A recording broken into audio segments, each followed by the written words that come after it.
It's a bunch of systems techniques all combined. And it is about protection of automated systems. How many of you know CIA?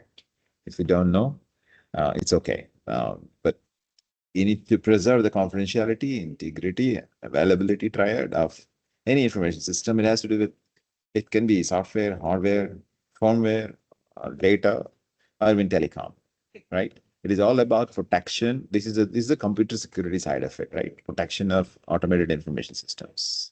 And cybersecurity is about technologies, processes, and the controls designed to protect, again, all the equipment, systems, networks, programs, um, from any future cyber attacks and current cyber attacks. So it's a vast field, and it is a necessity in the sense that if you don't have it, you have your home open for any attacks. So you need to secure your perimeter. So cybersecurity is mandatory. You cannot say I don't need to be having it. I don't need to be having it so tight. The consequences are grave. And if you're the unlucky person to get that attack, unlucky company to get that attack, your balance sheet, your profit sheet, or profit and loss can be wiped out in one go. So I think at the heart of cybersecurity is the CIA triad. CFA confidentiality. And if you take any cyber physical system and the safety and security of it, first thing you need to make sure is the data is confidential and private data stays private. It is not given unauthorized access to unauthorized people. And integrity of data is another thing, right? I mean, I have data. What's the guarantee that the data remains the way it is? It's not modified.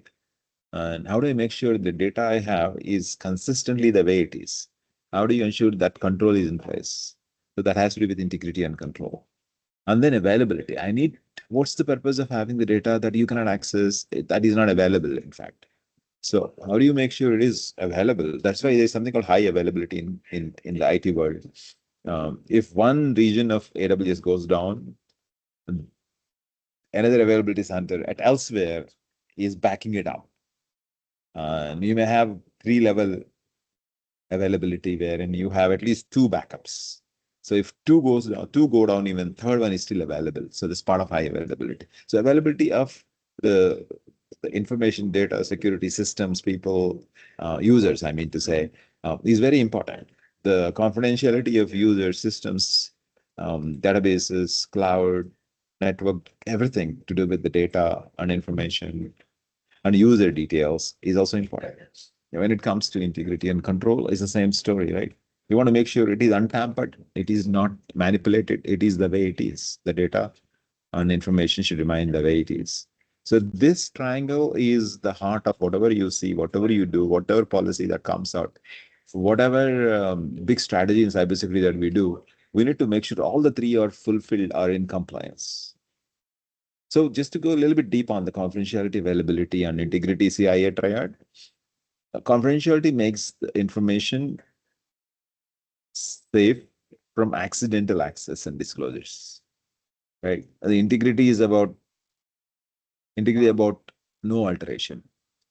Confidentiality is about more or less disclosure. Integrity is about alteration, and availability is about only authorized users will always have it when they need it, right?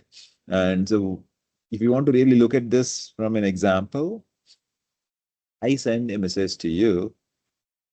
No one knows what is that message. That's the confidentiality of it. That's what WhatsApp claims, right? If I send a message to you, they guarantee the confidentiality. They are not tracking it. They're not reading it. That's what WhatsApp suggests as an application. And if I send you the message, the integrity is important. What if it gets tampered? A man in the middle tries to play with it. If I send a message saying that you owe me $10,000, and a man in the middle convert that to $100,000, and then figure a way to get me that $100,000, and then siphon that 90,000 somehow. So I wouldn't know, you wouldn't. You thought I was looking at 100. I thought I was only asking for 10. The guy in the middle took 90, right? So somewhere the data got tampered. Availability side of it, I mean, you should be able to see the message if I send it, right? If the message that I send you, you're not able to see it, there's a big problem. That you don't want to happen. I'll give it a little pause. Am I going at the good speed? Am I audible? If I am audible at good speed, you raise the hands. At least I know. Okay, good. If you have any challenge, if you don't understand anything, okay, good. I think you guys are following it. Good. So in the end, what is the purpose? The purpose of confidentiality is disclosure. There is no breach of disclosure. When it comes to integrity, there is no tamper. Data remains secured and original. Availability is about availability, right? So how do you ensure confidentiality in the world of CIA triad? When it comes to confidentiality, you ensure confidentiality through encryption. That's what WhatsApp claims. Oh, your data is always encrypted. And how about integrity? To keep the integrity, if data is tampered or not, how do you know? So if a file is sent to you, I'm sending you a file of this PDF. And there is always a hash value you can get out of a given file. And I will also share the hash value, let us say, in a separate communication. Now, once you receive the file and you regenerate the hash value of the file you receive and compare it with the hash value I provide with you.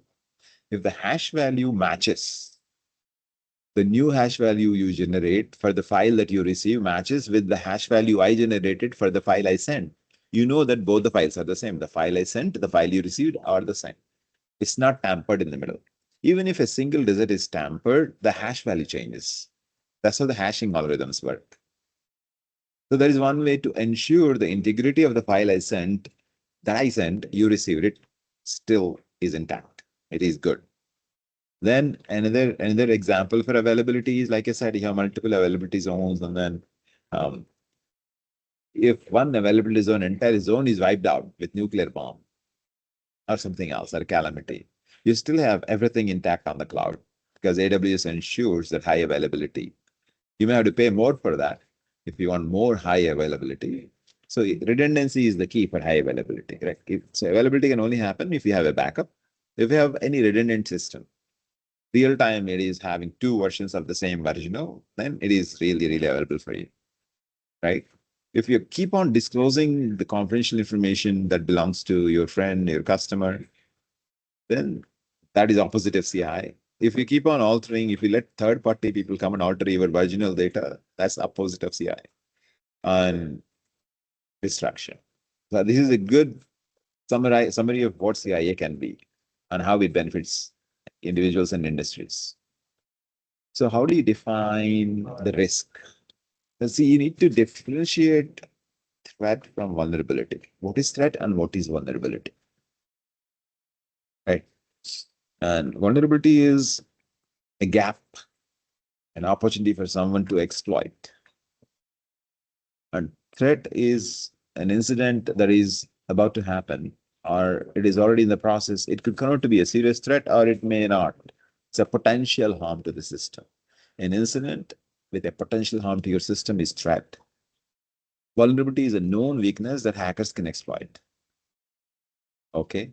And when somebody enters your home, a thief looks for any known weaknesses. Maybe that you don't always lock your treasure box or the almirah or whatever, right? There is a known weakness. Or maybe you lock it, but you don't really lock it. You put the latch, but you don't lock it with a lock. And so these are all weaknesses. Could be man-made, could be unintentional, could be a bug in the software, whatever be that, whatever be the vulnerability it is. And if you know the vulnerability, then you can fix it. Sometimes you are unaware that there is a vulnerability. You are unaware that the glass is breakable, and hence a thief can enter. You thought it is unbreakable. You're just unaware. There is a way to break even the unbreakable glass, and there is a weakest link on that glass that is breakable. Right? So all these vulnerabilities are the reason why hackers could exploit these vulnerabilities and then end up whatever data leak that they want to do, ransomware they would like to bring upon you, anything that they could do to put you in at the risk of losing, at the risk of losing financial resources, mental peace, confidential data, anything that belongs to you and your company. So it's important that if you know that there is an incident with a potential harm to the system, that is a threat, and if that threat combines with the vulnerability, that is when the damage potentially can happen, right? So this is something. This is how you would define the risk in the world of cybersecurity. So what is cyber attack? I mean, what kind of cyber attacks can be there? That's a next question. But what is cyber attack? A cyber attack is something. The goal is to access, modify, and exterminate all the data, information. The goal is to extort money from you. The goal is to interrupt normal business process. An attack have multiple motives. It could be that he wants to steal your data and sell somewhere else in the dark web. It could be that he would want to restrict access to your own data and then put you at ransom. It could be that the hacker wants to teach the lesson to the government for what are the practices that he opposes the government with. And he just does that just for the purpose, no intention of interrupting anything, no intention, but he would intentionally leak all the confidential citizen data to the entire world just because he's fed up with the government or she is fed up with the government. Motive could be different. An attack is an attack. Could be monetary motive, could be pride motive, could be I'm hurt and hence I want to hurt you motive. It doesn't matter, right? End of the day, an attack could make companies go through that danger and risk of losing it all.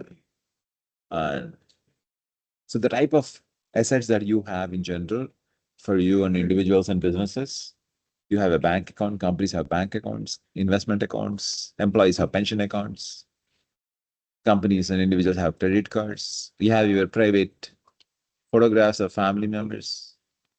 You have your user IDs and passwords. All of this, all of these accounts, access credentials, and digital data, they're different types of personal assets. Then when it comes to attackers, they have different motives. One attacker, he will use a ransomware technique. He will trick you into sending money to them, or he would steal the data that they can serve. Or so they're different motivations that they would have, right?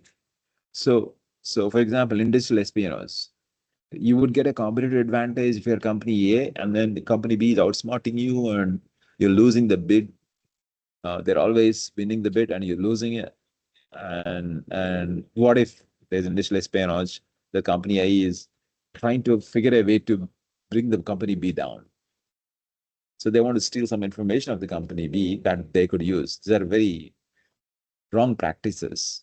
But all the cybersecurity vulnerabilities, some whole cybersecurity dangers come not from systems. 99% they come from people. Many times they come from insiders in the businesses. So, I mean, it could be intergovernmental. Like a country would like to espionage another country. And this is to know the industrial secrets of that country. Could be some other confidential data of that country. Or it could be about activism. Well, you're not letting my people get jobs. You're not getting my people, the people that I belong to, the race I belong to, or the category I belong to. And you're treating me as a minority, and hence you as a country, I want to do something to disclose your wrongdoings, to disclose anything you hold to your heart. So for the public to know what is right from wrong, right? These activists, you have seen enough. And the beneficiary of the information that they make it public, they really thank the person, but the government really see them as criminals because they are stealing confidential data and making them public. This is a C issue, the disclosure of CIA, the confidentiality issue here, right? And in the actor's mind, in the activist mind, he is doing public good. In the mind of the government, He is creating a havoc, confusion. He's creating misrepresentations of the government's intentions. So there's always this friction. And then how do attackers make money? Of course, you know all of this, either through ransomware or reselling the data, or get hold of your own bank accounts and then send wherever they want to send the money to. Right? The heroes are the ones. These are the ones.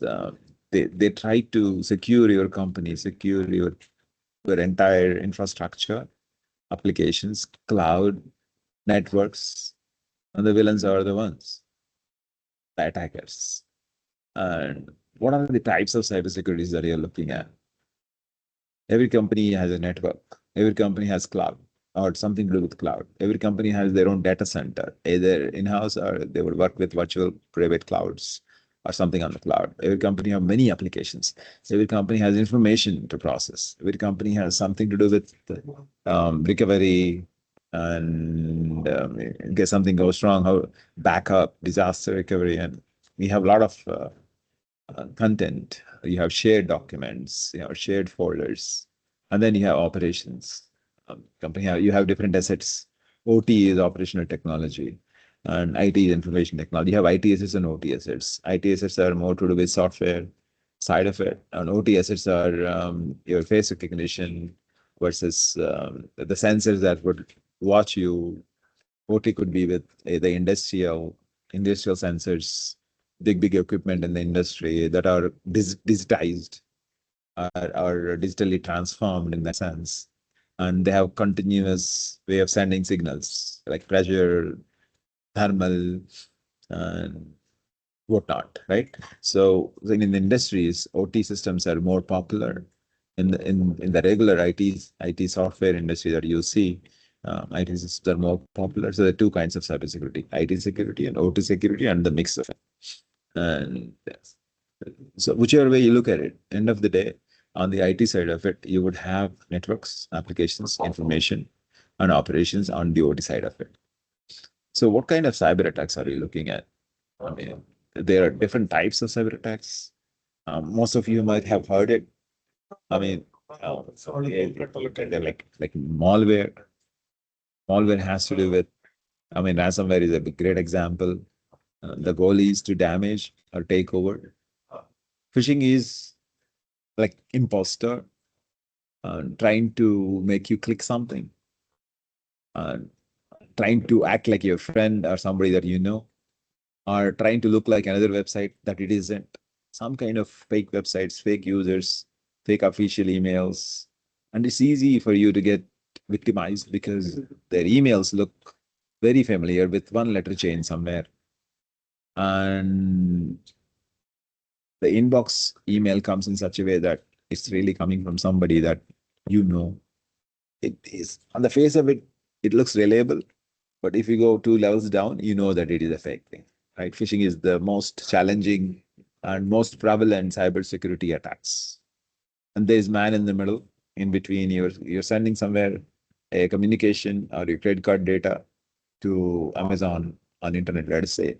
Something in the middle come, a man in the middle attack will steal that credit card information that you submit before you know it. So that could be abused and misused. And cross-site scripting. Um, Visitors go there, and you know that um, if I can have a way to let your visitors when they browse your website somehow um, can be compromised through different kinds of scripting. Then SQL injection attack. It looks like normal text that you're typing in, but behind the scenes you will write a SQL SQL code of delete, truncate of different tables and objects inside. That goes with the specific end of comment, um,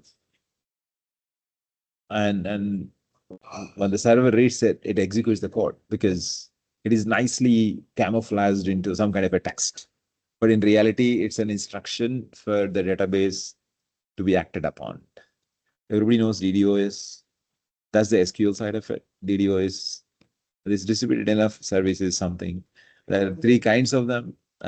It is about brute force and a couple of others, but we'll get there. So this is something to give you overall what are the different cyber attacks that can happen. I mean, there are damn a dozen ways of cyber attacks that can happen. Like this is another way of slicing the same thing. There's something called wishing attack. In fact, there is something called quishing. How many of you know quishing? Raise a hand. Quishing. Okay. So quishing is about, you guys are very familiar with QR codes, right? How do you know those QR codes are reliable? You can scan something, you click the link, and then it'll take you to some compromised site. How do you know? I mean, yeah, QR code for feedback, QR code for payment, QR code for entry, ticket, everything, right? A QR code for business cards. How do you know somebody gives you a QR code badge?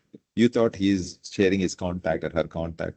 But what if that is a compromised or unsecured website that you're clicking? So phishing is also very critical. So don't try to just scan with your camera wherever you could scan a QR code. Make sure it is from the party that you know and it is reliable. What is malware really? The malware is about malicious software. Anything that is harmful, that's called malware, right? So what are the types of different malware attacks? I mean, you already know the ransomware. WannaCry is one such one in 2017. Trojan horse is another kind of a malware.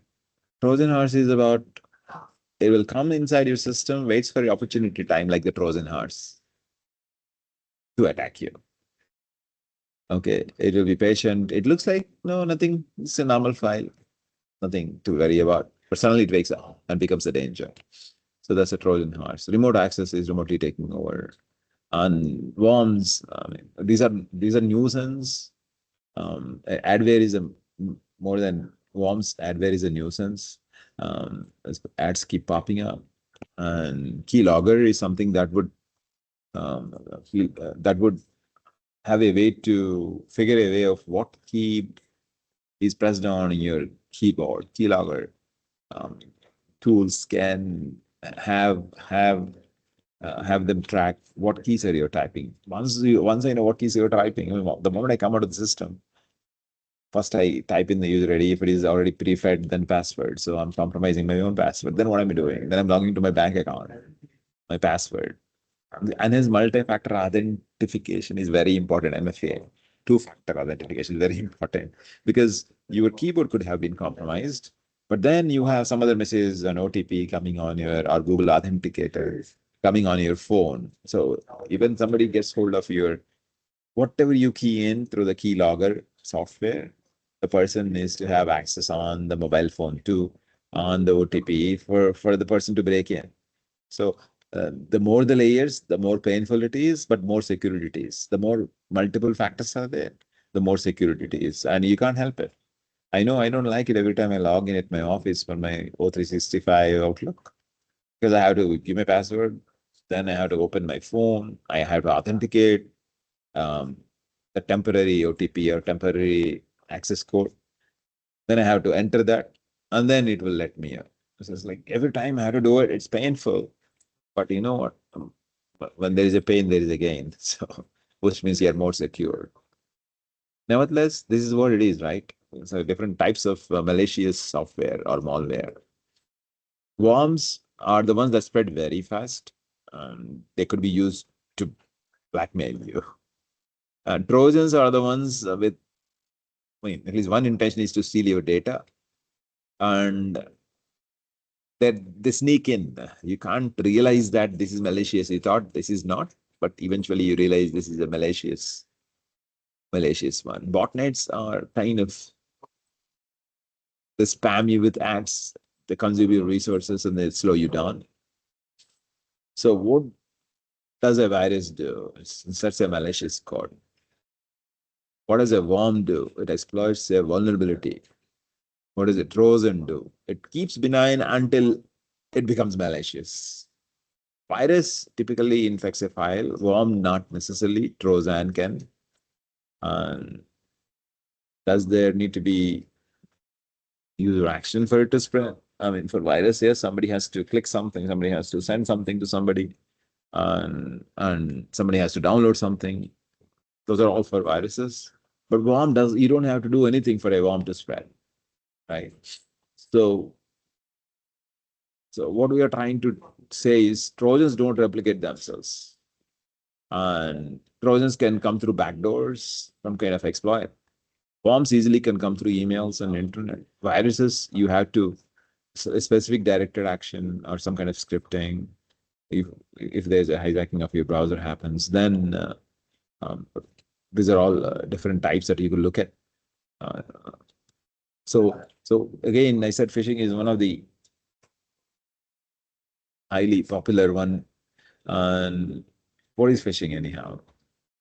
So you're sending a bait for someone to catch. That's what it is. You're sending something. It's a fraudulent communication. It's not authentic. It's not authentic. It's not genuine. The sender is fake. The message that being sent is not true. And the tools and techniques they are using are not from the right means.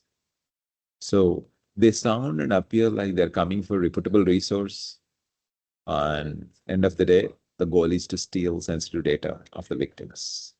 There's too many kinds of phishing attacks. The CEO fraud. Your job is in line if your message comes from CEO if you don't respond. But what if the CEO did not send that mail? A fake guy sent that CEO email. But in your mind, my CEO is sending the email. I need to respond. I need to follow his instructions because it's coming from CEO at mycompany.com. And you don't generally put your common sense. You already stressed out why the CEO is sending an email to me. What did I do wrong? Kind of thing, right? So they take that to their advantage. So you need to make sure if the CFO or CEO or anyone from the top is sending an email, are they sending it or somebody as an imposter is sending it? Clone phishing. I mean, you can, I mean, so something that looks legitimate, but it's not really. Then domain spoofing. This you would know many a times. It looks like accessbank.com, but it could be accessbanks.com. Evil twin. This is like if you have one Wi-Fi point, something that looks like the same Wi-Fi point, but that's not that Wi-Fi point. Just to get you click into, oh, this looks like a familiar access point for me, but it's not really familiar. This is something else to get you compromised. Then somebody sends in the email a link that is legitimate. It's about HTTPS phishing. And you click that link, that is compromised again.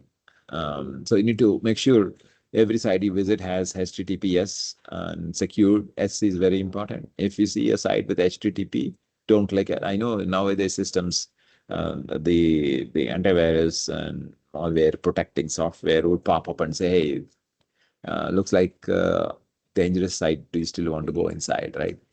Many of the academic institutions, they have no wherewithal funds to secure everything they share.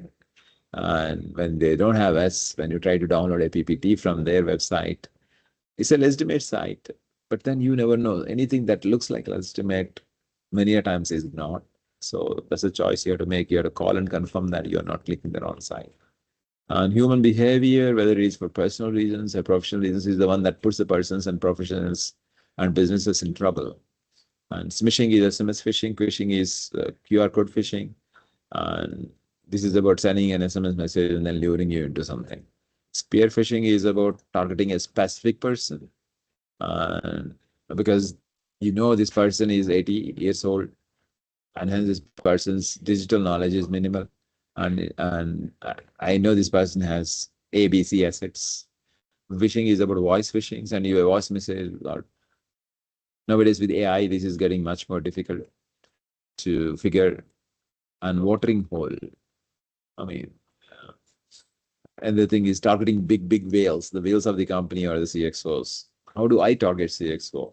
Because he can make multi-million-dollar decision, and if I put him in a situation wherein he's going to, he has no option but to send the money to me. Otherwise, his company's secrets get exposed, or his own secrets get exposed. All of that is a very big challenge, right? So I said man in the middle is an attack in the malware systems, and you send some data that is confidential, like the banking data and whatnot, or the credit card data. And attacker is using some kind of a technique to interject that communication process between you as the buyer and the seller. And then now he gets the financial data from you. Or he may redirect the delivery address. You thought you have ordered a new Samsung 25 model, 1.5 crore, 1.5 lakhs, let us say. You thought you send the money to the legitimate seller, but your address is tampered and it goes to some other address. You have no clue, right? The right guy received, right guy sent it, but the address that you entered is modified. That is a man in the middle attack. And spoofing, hijacking, eavesdropping, intercepting is the example I just gave you. But eavesdrop, what's happening? I'm watching the conversations that are happening, the communication that is happening. I'm hijacking, I'm spooking. These are different kinds of man in the middle attacks. An attacker eavesdrops on the conversation for his own benefit, her own benefit. And these are all different examples. And then the next thing is denial of service, distributed denial of service, DDoS. And what is this denial of service? I mean, if there is only one toll gate that all the cars need to go through, and if there are a million cars, when will your turn comes to pass through the toll booth? So this is not the real traffic. This is the fake traffic. I don't want you to log into your Facebook. So I would have a million fake guys trying to log in at the same time as you are logging in. So there is a limit, right? I mean, you don't have infinite capability to take the load. So every system has a place where it breaks. So you increase the traffic to an extent that server stops responding, which means nobody can cross, nobody can get things done. This is flooding the systems intentionally with the intention to bring the entire system down, the infrastructure down. So this can happen between one state and another state. If these two states are fighting and their enemies, one country, they can infuse on the day-to-day necessity services of that one country by infusing denial of service, means pension doesn't go anymore. So because I would like to check my pension, but I cannot check my pension because the place where I go and check my pension is blocked. I would like to do something with the QR code payment. But what if generally billions of transactions happen a day? What if there are tens of billions of transactions? The workload is suddenly 10x. NPCI cannot handle all of that. The payment gateways cannot handle that kind of a load. Suddenly the whole country cripples down, right? That's the denial of service. So at the end of the day, what we are trying to do is the attacker uses a network of hijacked computers to target a server. So you don't even know that your phone, your system, your laptop is used to send that fake demand, fake traffic to the server, to flood many targeted servers or a targeted server.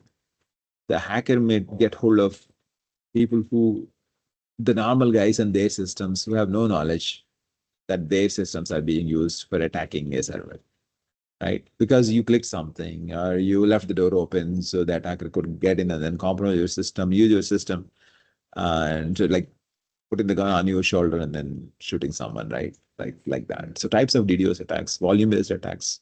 This is all about flooding and spoofing and protocol-based attacks, and then application layer attacks.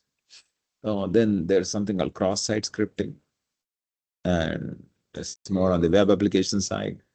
And anyone who visit your website, that visitor system can get compromised with cross-site scripting. SQL injection attack is about untrusted input goes as a SQL command, which would execute something that would wipe out, alter the data in the database or the program itself. So I don't think we need to go through this injection attack process. You need to first identify a vulnerable website and that runs on SQL, and then all you have to do is put a very surreptitious SQL query as an input data somewhere. And then that query gets validated and the command in the query gets executed by the database. Like authorize so and so user for read, write, execute access on all the list of customers, all the customer database, a customer table in that database. Now suddenly he can see all the customers because the hacker has made himself a user to read, write, execute on that table. And that's a dangerous proposition. So which of the following attacks are possible according to you? You can say 1, 2, 3, 4, 5, 6, 7, 8, 9. So I don't know. There's a way you could tell the numbers here. I don't think so. It doesn't matter. So how many of you think most of these attacks are not possible?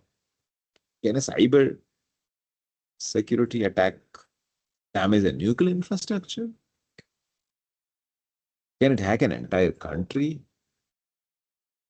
Do you think all of these are possible or only some? If you say only some are possible, raise a hand. Only some of these are possible by cyber attacks. Raise a hand. If you think all of them are possible, raise a hand. All of them are possible, raise a hand. There are 172 in this now. Yeah, correct. You're right. None of these, I mean, is non-possible by cybersecurity. Everything is possible by cybersecurity. The physical power grid can be brought down by a cybersecurity attack.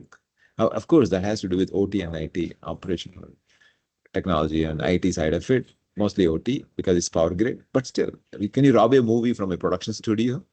How come cybersecurity can do it? Why not? It's all digital, right? That's all it is. That's all it takes. So all of them could be potential cyber attacks. In 2007, a country called Estonia, by the distributed denial of service attack, could hack the entire country. The hackers could hack the entire country. Because country runs on what? On the basic necessities, right? Country has banking, country has water, country has electricity, country has all of these things that they provide to citizens. If entire grid gets hacked, entire platform gets hacked. In Ukraine, 2015, there's a total power outage because the entire power grid was brought down. In 1999, and this is many years ago, 26 years ago, 25 years ago, but it happened 21 days. NASA was down for 21 days. And in 2014, someone robbed a movie. I mean, in 2006 and 2011, more than 50, 70 million users, the data is hacked at a retail chain. And at Stuxnet in 2010, a nuclear infrastructure got damaged. I mean, 56 million cards are taken by shutting a gaming console network. Ransomware has made its own huge cry, the WannaCry in 2017. Millions of computers with Melissa virus got affected 26 years ago. Maybe some of you are not even born. But history is the evidence, history repeats. So you have to be ultra cautious, ultra protecting yourself and your systems and company. So then I don't want to go to HTTPS, so that you know how the S in HTTPS works. This is an example. How does that security comes in the play? So how the websites are secured. So this is giving you an idea on how it can happen. But I think that's not needed now. So what it cannot do, HTTPS is a protocol that would make sure websites with the S, it's an indication that it's a secured website. What it does, hides the names of websites that you're visiting. And it doesn't let you go into a bad site. It provides that anonymity. It's trying to do what is the C of CIA and I of the CIA. And that's what it is. The different kinds of job roles you would have in cybersecurity. There's something called CISOs, Chief Information Security Officer, is a very crucial role. He or she is responsible for the security of the entire company. And then, of course, there's security architect. There are ethical hackers, because you need to know what kind of attacks can happen You need to know what are all the vulnerabilities within your own system. So ethical hacker would hack intentionally into your system, into the company to find out those loopholes that can be exploited, those vulnerabilities that can be used to exploit and hence induce the risk for the company. So, which of these cyber attacks, wherein hacker system takes over the client's IP address, is a DDoS attack? In DDoS attack, do you take the client's IP address over? And is there a man in the middle? Or phishing attack? Or password attack? Which one lets the hacker system takes over the client's IP address? That's the quiz for you. I think we have 10 more minutes, but I'll give it a pass. I mean, I have more slides to present, but I don't want to overload you. Just want to bring you up to speed, bigger picture on the cybersecurity. And if you already know most of these things, thank you for listening nevertheless. Any questions? You can unmute and ask.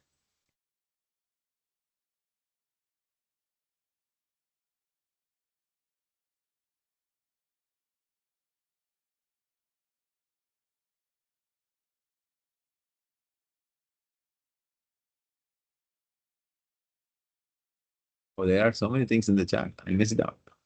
I hope there are many people who are typing in. Thank you so much, sir, for the wonderful session. We will now take a few questions from the audience. Please share your question in the Q&A section or raise your hand. I will unmute you. Okay. Sakshi is here. I'm unmuting you.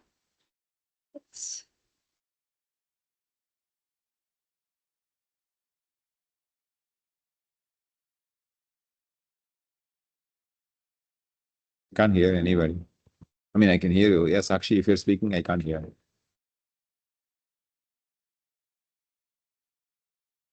Yes, Sakshi. Uh, Good evening, sir. My doubt is that we have a CNS subject, cryptography and network security, wherein we were just right now we got a hinge of like that particular all the layers of OSI, wherein TCP and IP were coming in role, where nowadays we have inserted few IP protocols in that so that it brings more security in that way. So is it not since right now the previous slide was HTTPS, so can't we implement in that layer, application layer, anything like before it passes to the receiver? HTTPS, can't we include anything like how nowadays we are getting TCP and all this are having some.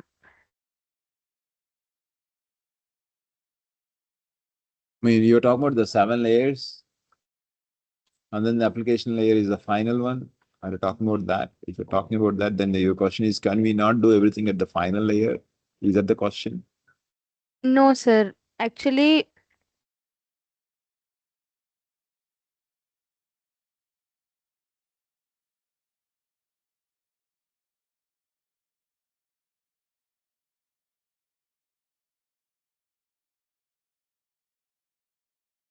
Yes, sir. Are you speaking? I yes, mean, sir. Actually, I'm sorry for that. Actually, for example, if we take SSL architecture, secure socket layer, which is coming nowadays, so okay. it is in that it is getting embedded in one of the layers. Like I mean, like I can say transport layer in that TCP/IP and all those Okay. embeddings are happening.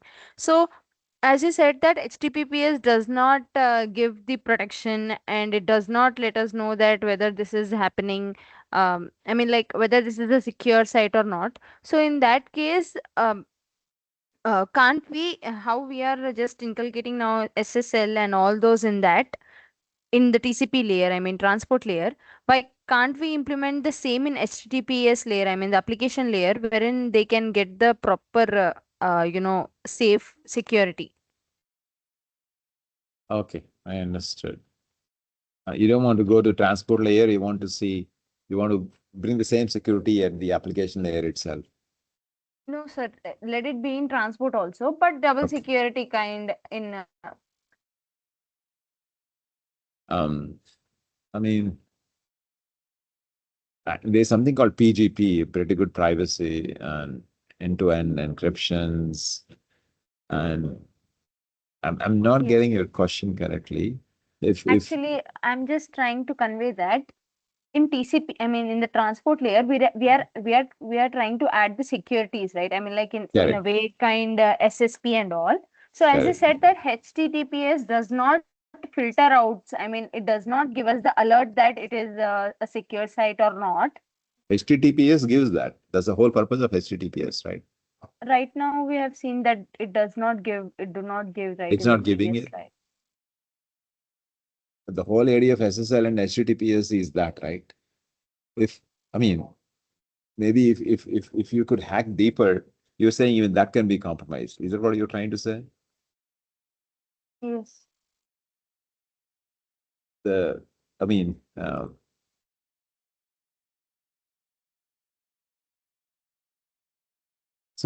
but I know what you're saying is that HTTPS itself is not invincible, and there could be some configuration challenge. There could be man-in-the-middle attack that can always happen. Those vulnerabilities are always there, right? I mean, spoofing can happen.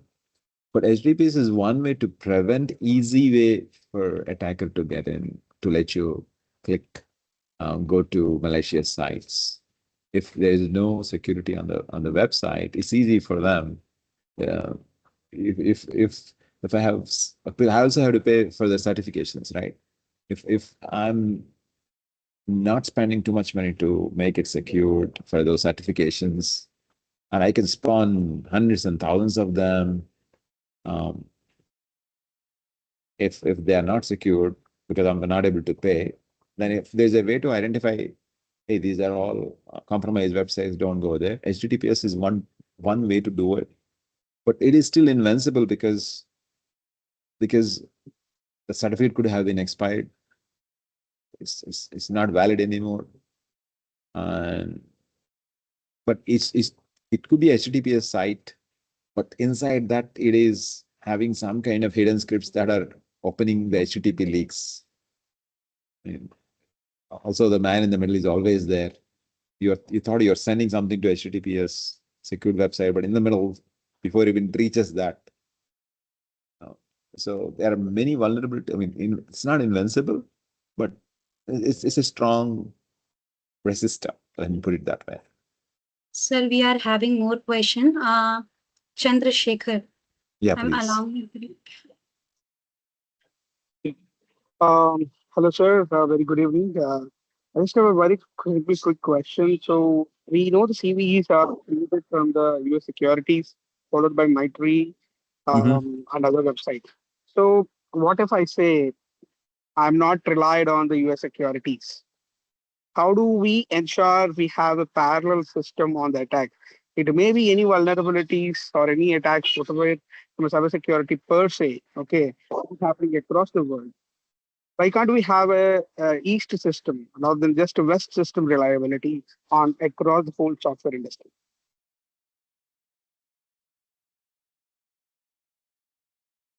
Um, Anything you need to do parallel, that infrastructure cost shoots up, right? See, let's say the compiler related things and certain CVEs which are mentioned by the US security is the threat for the rivalry countries of the West system, right? So that's Correct. also could happen. So how do I rely the US security that this is a CVE? Okay. So I have a only 80% of reliability on the existing system or ecosystem of the cybersecurity from the US security followed by MITRE and so on and so forth. You mean MITRE, not MITRE. MITRE, MITRE, yes, okay. yes. Yeah, MITRE, MITRE, okay. yeah, sorry. MITRE. Okay. And so the CVs are being first generated and reported to the US security followed by MITRE. Correct. And then the whole cycle flows even with the CrowdStrike or any Correct. antivirus systems or applications. But I don't want to rely on the India, MITRE. India also has certain, right? CRT-IN. India has certain. So every country has their own way of having these tactics and techniques, that they would. I mean, on one side, their tactics and techniques. On the other side, hey, watch out, this is happening, right? The two sides of a coin. So indigenously you have to build on your own, but in a world without borders, wherein it's global, and if you're trusting a country with its best practices, can they fool us in the future and then compromise us? That's a big risk. That's why if India can be indigenous and build everything on its And own. my also one more thing is, why can't we build a system without Windows, Mac, or other operating systems and other systems which are more There prone to the is cyber possibilities, right. I and mean, also there the is other firmwares the and softwares which IIT are more possible? IIT Chennai Research Park and Incubation Center. They came up with something called Shakti. But end of the day, people like you who are young, need to not only ask these questions but follow the path and say, okay, let's build our own cloud. Let's build our own made in India software. Let's build our own operating system. Let's build our own browser. I mean, the whole nation need to get invested to avoid such worst case possibility. If nations are at war, they want to defend themselves. So only then so-called fair practices of a country that are globally acceptable become suddenly unfair because that country wants to protect itself, which is their own right. And other countries depend on that country, whatever the country it is, right? Could be. So I would say you're asking these questions that the only answer is how as a country India comes together, if it is difference with India, and builds its own indigenous systems, controls in place. So it is independent by itself. China is doing many such things on its own. For example, China said no to GPUs from NVIDIA, which means you're forced to make on your own. If you say no to whatever be the one that we are importing, then you're forced to. But then in the process, you lose time. But that's the time you're investing in. So, I mean, these are broader questions. And but I would want you to it has to come like that revolution, that great that Greta from that European country made the revolution about environment. Someone has to come and say, the whole youth of India has to come and say, let us be self-sufficient. Let us not import. Let us build everything on our own. We'll do whatever it takes to. We'll bring those experts from the rest of the world, pay them premium money, but get that IP here. Until then, the chances are there. But I'm not worried about MITRE being centered in, say, USA. And this is nothing but MIT, right? Why would an institute that made a non-profit way of listing tactics and techniques continuously would suddenly go against the subscribers of that MITRE because that country wants the MITRE authority to play against their own ethical practices? These are all hypothetical questions. There is no right answer. Uh, but the best way to protect you, if you are a country, is to build on your own and watch out for others. Israel is doing a lot of that. They're protecting themselves. So by by by being 3 steps ahead of others. Can India be that? I think the necessity is the mother of all inventions. And uh, I don't know whether we have that necessity today, but tomorrow we may have to, but it could be too late. Okay, I have just two more questions here. I see you're a PhD in the psychology, right? So from the attack approach perspective, what is the first area of the tree structure? What is the first part of the attack approach? I mean to say, so bhava is the first part of training actions to be happen in psychology, right? So I just want to do some act. It is um that element that happens in the mind is the first part. Likewise, from the attacks, there's so many attacks that happened, and the attacks approaches are changed. Man in middle, phishing, spearing. So many of them newly added to the gamut of cybersecurity. So, what are the seed of the attack approach psychology? Is my first question. Second question is what do you see the difference from the cyber capabilities of Western nations, which are backed by the NATO, versus the Russian? I mean, I'm not trying to judge good or bad of the politics over here. I'm only trying to talk more on from a technology centric perspective, not on a social or political or a geopolitical perspective.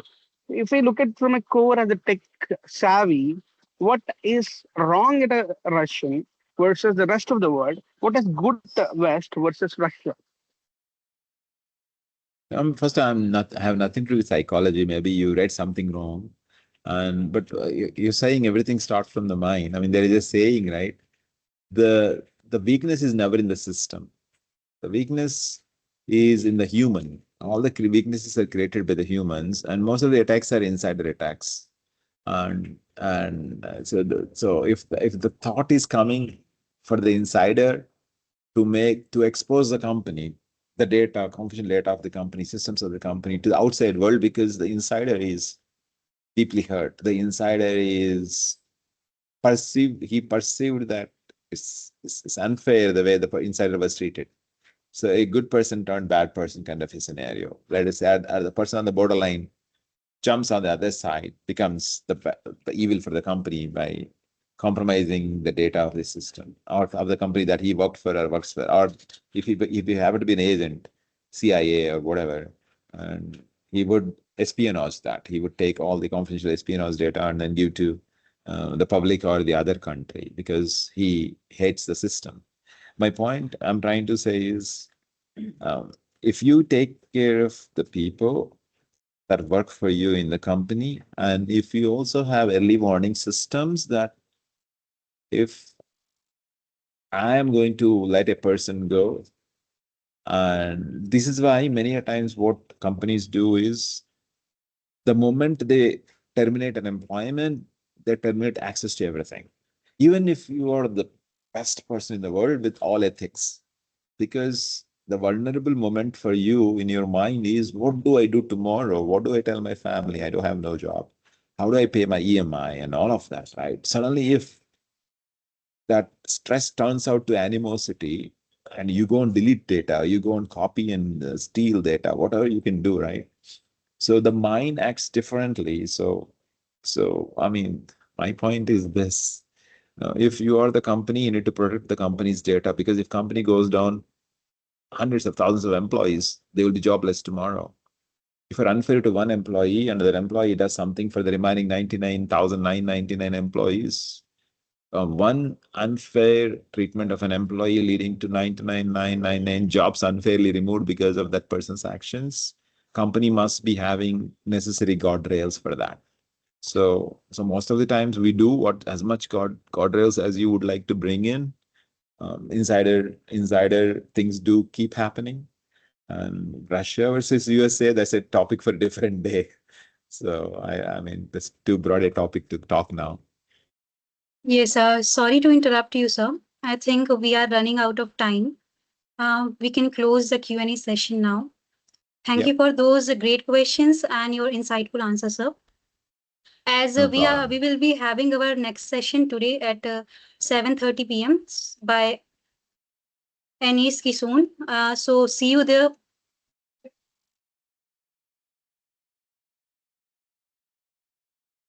Thank you all. I know there are a couple of questions in the chat. Oh, yeah, a lot of questions I didn't see. But I Yes, sir, think you guys because are answering to yourself. That's also good. You can learn from each other too. Great. But some other day. Thank you all. Take care, Deepali. yes. Thank you so much. Thank you, sir.